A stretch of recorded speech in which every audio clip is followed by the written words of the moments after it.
কে ছিলেন ঈশপ? ঈশপের নাম শোনেনি এমন মানুষ মনে হয় গোটা পৃথিবীতেই খুব বেশি নেই। তার কোনো না কোনো গল্প তোমরা নিশ্চয়ই এর মধ্যে পড়েছো বা শুনে ফেলেছো।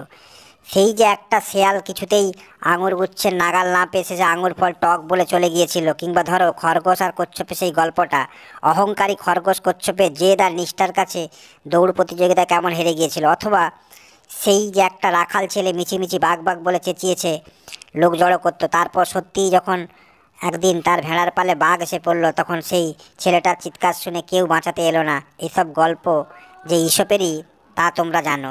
কিন্তু কথা হচ্ছে, এমন চমৎকার সমস্ত গল্প রচনা কে ছিলেন সেই মানুষটি?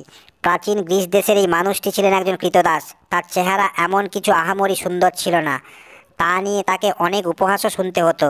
তবে মানুষ হিসাবে তিনি ছিলেন অত্যন্ত জ্ঞানী। তার আশেপাশের সমস্ত লোকজনের আচার ব্যবহার খুঁটিয়ে খুঁটিয়ে লক্ষ্য করতেন তিনি। তারপর তাদের দোষ আর গুণ নিয়ে বানাতেন গল্প।